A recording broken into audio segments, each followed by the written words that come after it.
Non, s'il vous plaît, laissez-le parler et les livres, ceux qui voudront. Le souffre le martyr depuis l'éclatement de la crise et cela au vu et au su de tous.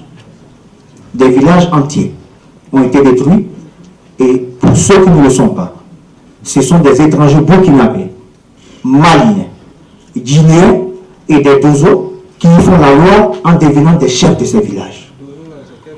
S'il vous plaît. Oui, monsieur. Désormais à l'ouest, les Burkinabés sont chefs de village et donc chefs de nos villes et de nos terres. Les Ouest sont désormais réfugiés sur la terre de leurs ancêtres.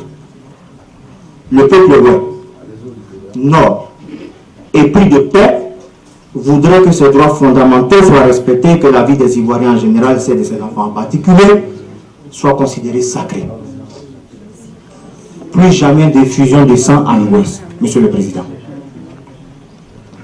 Les Ouest de Belgique voudraient par ma voix dénoncer le génocide des Ouest et demander que justice soit rendue. Dénoncer le braquage et l'appropriation illicite des terres à l'ouest. Demander la restitution des parcs et forêts. Écoutez sagement. Finissez, monsieur. Écoutez sagement. Oui. Dénoncer le braquage et l'appropriation illicite des terres à l'ouest. Demander la restitution des parcs et forêts classées exploitées et occupées illégalement. Avec toute la fermeté possible, nous affirmons et mettons tous en garde.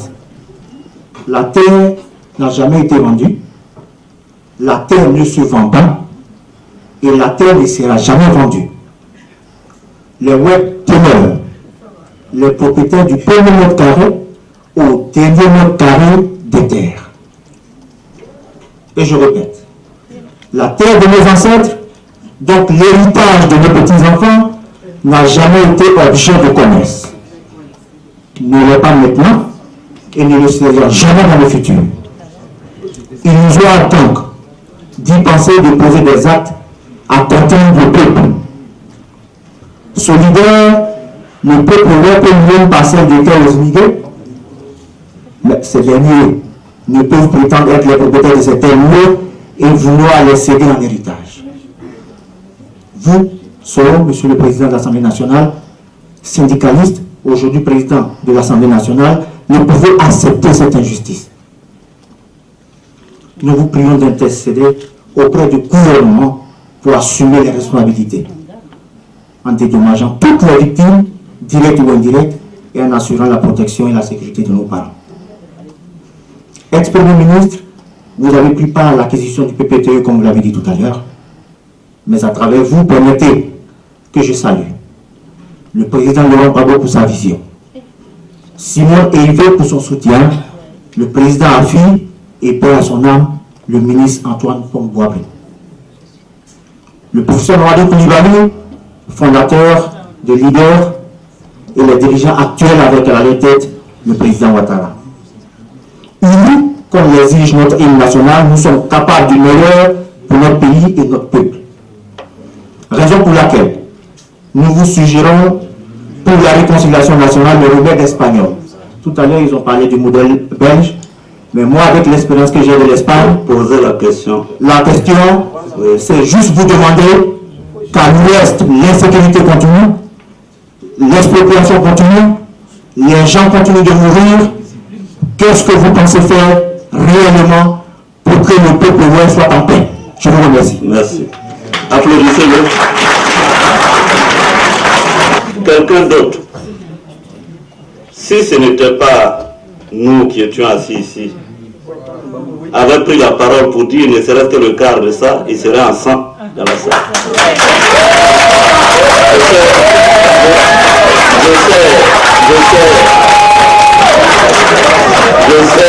Je sais de quoi je parle.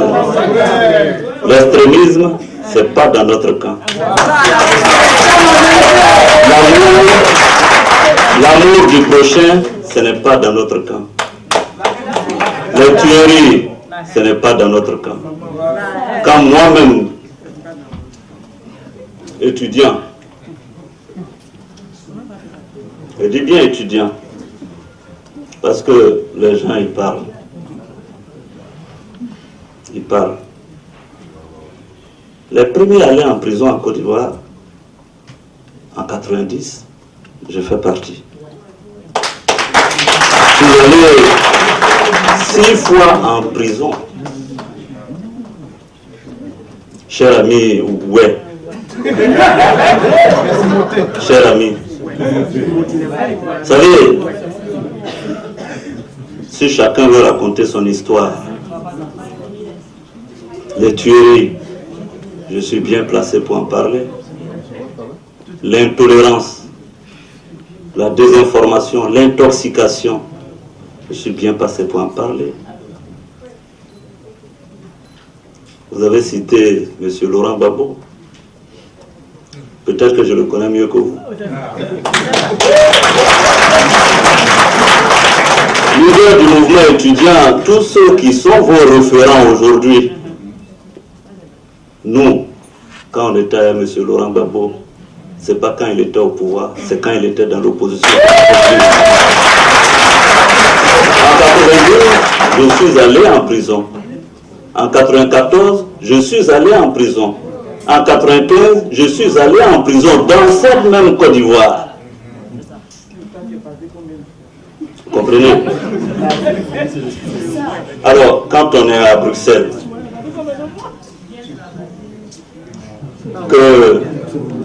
qu'on a bien mangé, qu'on est rassasié, qu'on même repu, on peut dire des choses comme ça. Mais sinon, quand on est en Côte d'Ivoire, comme moi je suis en Côte d'Ivoire, et que leader à Bouaké, que le même Gbagbo dit « je veux le dialogue direct », j'ai accepté le dialogue direct, moi, contre mon camp. Ce n'était pas de la sinécure. On a tiré sur mon avion. Qui a tiré sur mon avion? S'il vous plaît, s'il vous plaît. Écoutons, parce que le débat, il faut qu'on parle, parce que la dialectique là, on peut la tenir ici. Moi, ça a été mon travail depuis que j'étais étudiant. La dialectique, on peut s'asseoir, on va en parler. Parce que les Burkinabés sont des êtres humains. Vous, vous êtes assis ici, vous n'êtes pas belge. Vous n'êtes pas belge. Alors, les Burkinabés sont des êtres humains.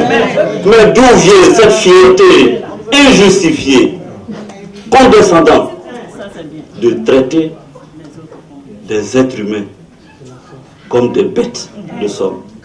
C'est inacceptable. Donc, chers amis, laissons les ressentiments, parce que les ressentiments, on peut en parler. Il y a eu trop de morts en Côte d'Ivoire. J'ai été Premier ministre en 2007. Quand on signait l'accord politique de Ouagadougou, il y a des choses que vous ne savez pas, je vais vous les dire. Quand le 4 mars, nous sommes allés pour signer l'accord politique de Ouagadougou. 4 mars 2007. Vous ne savez pas pourquoi je n'ai pas été nommé Premier ministre le 4 mars. Le 4 mars, quand Laurent Gbagbo est venu à Ouagadougou, c'était pour que je sois Premier ministre. J'ai refusé. Je n'ai été nommé que le 29 mars. Vous savez pourquoi? Parce que je lui ai dit, nous étions 3, le président Compaoré, Gbagbo, moi, j'ai dit, mais nos 2 caractères sont incompatibles. Mais quand 2 semaines après, tous les chefs d'État m'ont appelé pour que j'accepte le poste, je l'ai accepté, mais j'ai mis mon caractère de côté. Je l'ai accepté pour la Côte d'Ivoire. Et je suis allé à Abidjan, sous les colibés de tous les extrémistes, de tous les camps. j'ai fait mon travail. Mon travail, c'était qu'il y ait des élections en Côte d'Ivoire. Mais, avant que le décret ne soit signé, je suis allé voir l'ancien président Laurent Gbagbo. Je lui ai dit, Monsieur le Président, que les choses soient claires. Je suis Premier ministre. Je vous serai loyal. Je ne vais pas vous poignarder dans le dos, mais ne comptez pas sur moi pour poignarder l'opposition dans le dos. Je fais mon devoir. Le processus électoral, nous l'avons conduit. S'il y a des militants de l'opposition, du RDR, du PDCI ici, ils savent bien. Quand le 10 février 2010, l'ancien président procédait à la double dissolution du gouvernement et de la CEI, toute l'opposition voulait que je démissionne. J'ai dit non, je ne démissionne pas. Parce que démissionner aurait été poignarder, comme on appelle l'ancien président. Ce n'était pas mon rôle. Un ministre est venu chez moi pour me dire, mais monsieur Soro, est-ce que vous savez ce que les gens disent en ville? J'ai dit non. Il dit, tout le monde dit que tu es un traître. Bien sûr. Et que tu es acheté par Gbagbo. Nous tous on l'a dit. Il y a très peu. Il y a très peu de personnes. Non, tout le monde a dit. C'était en février. Donc, ils l'ont dit. Mais c'est pas parce qu'on a dit. Et le ministre est venu, il s'est assis, il dit, c'est parce que je suis votre ami que je viens vous le dire. Mais nous, l'opposition là, tout le monde dit que tu es un traître, c'est pourquoi tu ne démissionnes pas. Parce que si tu démissionnes aujourd'hui, Gbagbo tombe. Et que on est en train de brûler les bus, on fait ceci, on fait ça. Je l'ai regardé avec beaucoup d'amusement. Parce que ma responsabilité, je ne joue pas avec. Ma responsabilité, je ne joue pas avec. Je lui ai dit, mais vous savez, si je démissionne, c'est le chaos en Côte d'Ivoire. Et je ne veux pas du chaos dans mon pays. Je suis resté. Ma seule mission était d'organiser une élection démocratique. J'ai fait l'élection démocratique qui s'est tenue le 28 novembre. Mais, cher ami, ouais, je n'ai pas retenu votre nom, c'est pas de la dérision. Votre nom c'est Monsieur Timothée. Donc, quand on a fait l'élection le 28 novembre, je vous ai posé un problème, monsieur le président des web.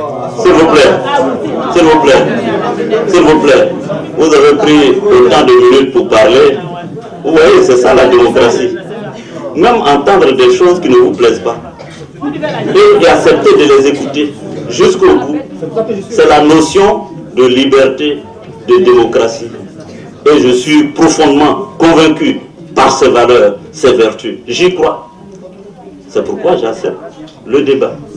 Quand le 28 novembre, l'élection s'est tenue, j'aurais pu disparaître dans la nature. Mais le 30 novembre, je suis allé voir M. Laurent Gbagbo à sa maison à 21 h. Qui était avec moi? M. Kamaraté Suleiman, mon protocole.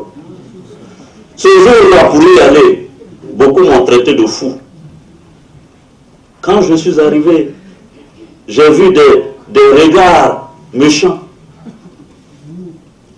Mais je suis allé, j'ai dit, ma responsabilité, c'est de lui dire et de le sauver, de l'aider.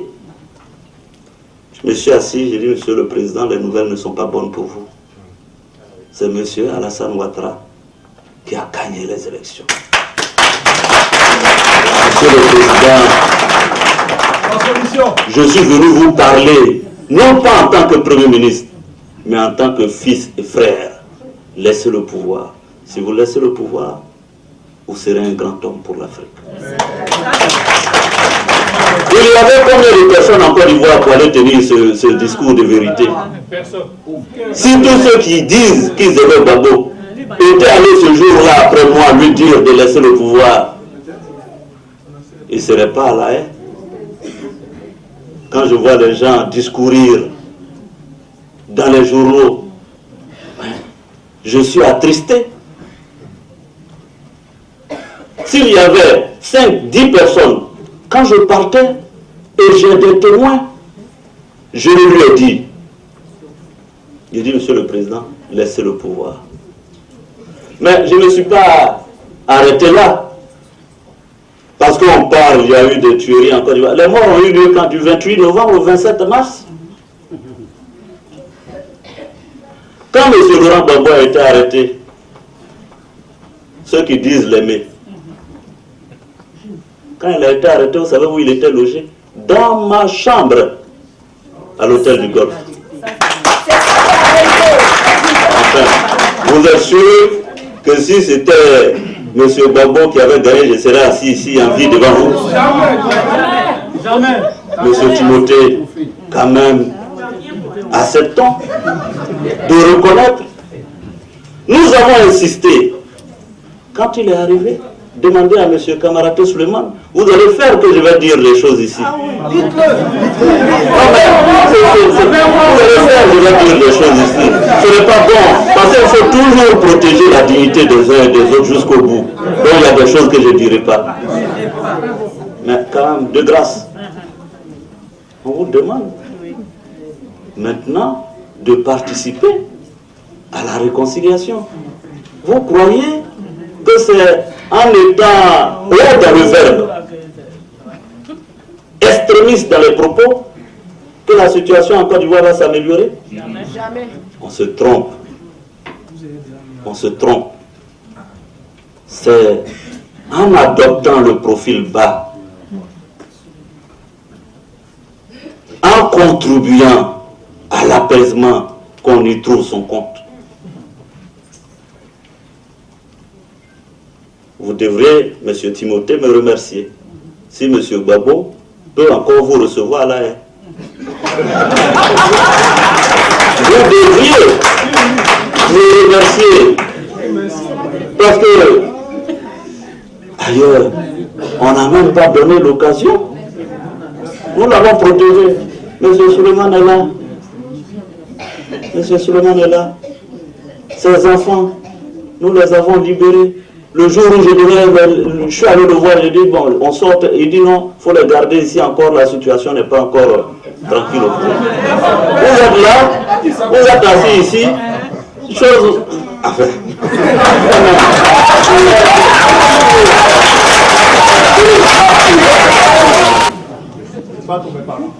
Calmons-nous.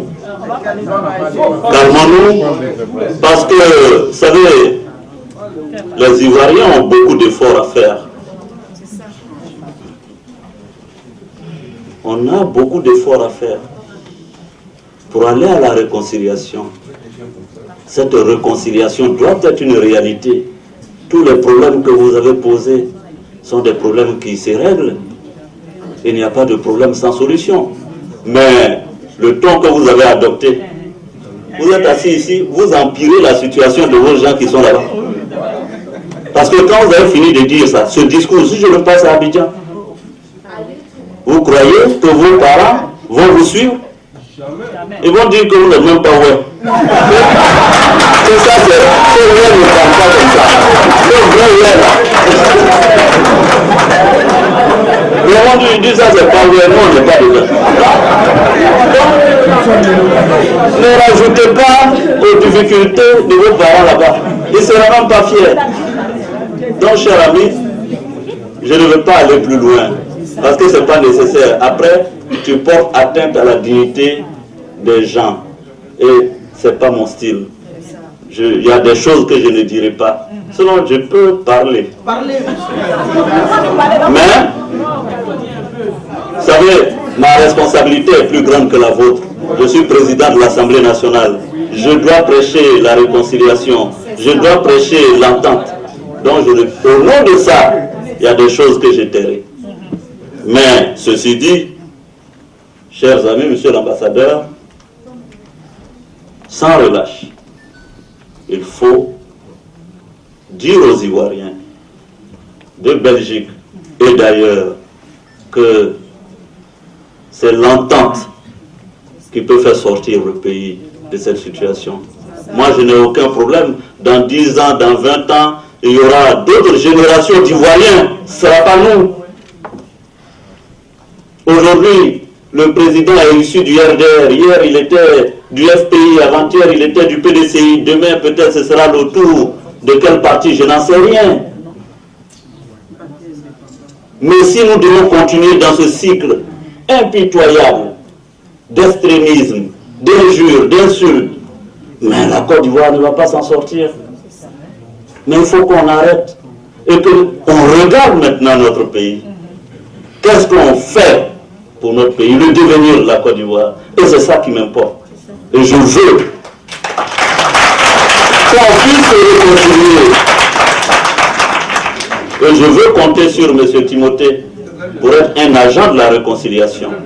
Quand demain vous m'appellerez, avant de venir à Abidjan, pour me dire, Monsieur le Président de l'Assemblée nationale, je viens à Abidjan, je vous recevrai. Et on ira chez vos parents.